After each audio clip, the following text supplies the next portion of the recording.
1080 BCE के करीब Mesopotamia की ताकत में एकदम तब्दीली की क्या वजह बनी?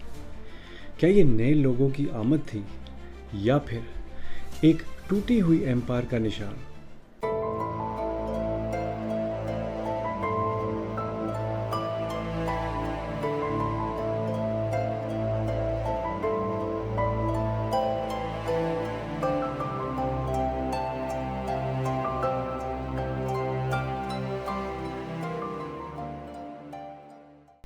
Welcome to learning from history. दोस्तों, आज हम एक अहम स्टोरी पर फोकस करेंगे। ये स्टोरी अरामीन्स का मेसोपोटामिया पर हमला था, जो कि 1080 BCE के आसपास हुआ।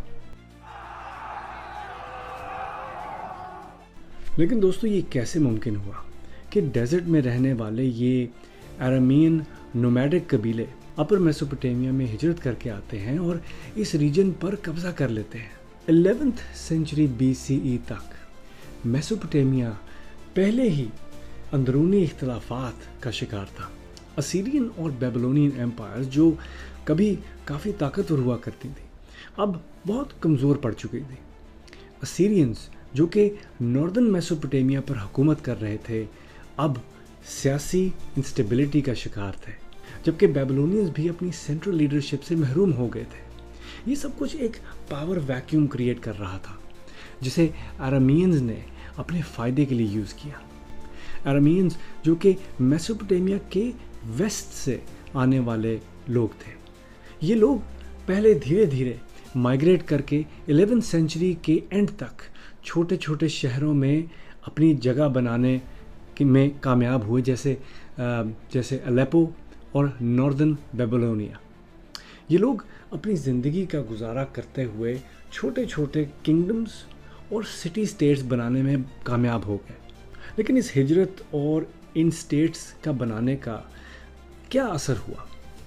अरामीयंस ने एकदम पूरे एम्पायर को नहीं जीता, लेकिन उन्होंने अपना इन्फ्लुएंस आहिस्ता आहिस्ता बढ़ाया और अपनी लैंग्वेज को रीजन में फैला दिया। उनकी ज़ुबान मेसोपोटामिया में एक कॉमन लैंग्वेज बन गई थी। दोस्तों, 9th सेंचुरी के आसपास उनका असर असीरियन एम्पायर तक पहुंच चुका था। असीरियन एम्पायर, जो कि इस वक्त तक कमज़ोर हो चुकी थी और इस वजह से इन छोटे छोटे हमलों को भी कंट्रोल नहीं कर सक रही थी। अरामीयंस ने अपनी इस जगह पर प्रेजेंस को बढ़ाना शुरू किया और यहाँ तक कि अरामीयंस ने दमास्कस शहर की बुनियाद भी रखी। इस शहर में अरामेक लैंग्वेज बोली जाती थी, जो कि इसके बाद पूरे मिडल ईस्ट में एक बहुत आम लैंग्वेज बन गई थी। दोस्तों, जब अरामीयंस ने असीरियन एम्पायर्स के बहुत से शहर अपने कब्ज़े में कर लिए, तो असीरियन बादशाह तिग्लत-पिलेसर द फर्स्ट ने अपनी ताकत और मिलिट्री स्ट्रैटेजी से अपने दुश्मनों को हराने का मंसूबा बनाया। तिग्लत-पिलेसर द फर्स्ट, जिसने 1115 BCE से लेके 1076 BCE तक इस इलाके पर राज किया। उसका दौर वो था जब असीरियन एम्पायर अपनी कुव्वत दोबारा से बना रही थी। वो अपने मिलिट्री स्किल्स के लिए मशहूर था और अरामीयंस के ख़िलाफ़ वो काफ़ी अग्रेसिव कैंपेन चला रहा था। तिग्लत-पिलेसर द फर्स्ट ने अपनी फ़ौज को अरामीयंस के जो कंट्रोल में इलाके थे, इन इलाकों में घुसने का हुक्म दिया और उन सारे छोटे छोटे शहरों पे काबिज होने का कहा जो अरामीयंस ने टेक ओवर कर लिए थे। इसकी जीत की वजह सिर्फ फौजी कुव्वत ही नहीं थी, बल्कि ये साइकोलॉजिकल वॉरफेयर का भी एक्सपर्ट था। इसने अरामीयंस को न सिर्फ निकाला था इस इलाके से, बल्कि उनको ह्यूमिलिएट भी किया था।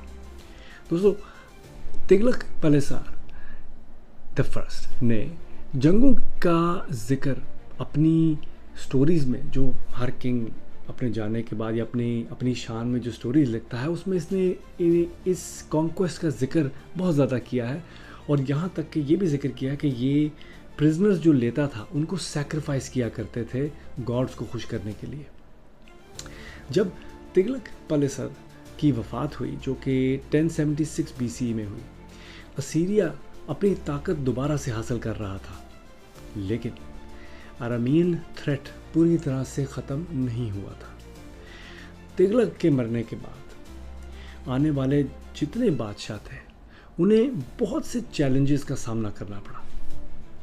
दोस्तों अगली एपिसोड में हम शल्मनेसर द थर्ड जो कि असीरियन बादशाह था, इसकी असीरियन एम्पायर पे हुकूमत को डिस्कस करेंगे और इसके हुकूमत के साथ साथ जो इसके दूसरे किंगडम्स जो इसके साथ ताकत में आ रहे थे उनको भी डिस्कस करेंगे। Also while this was happening Babylon का फिर से राइज हो रहा था। इस सब को हम अगली एपिसोड में डिस्कस करेंगे। हमें अगली एपिसोड में ज़रूर ज्वाइन करें। अंटिल देन दोस्तों, thank you for joining us. हमें लाइक शेयर सब्सक्राइब ज़रूर करें।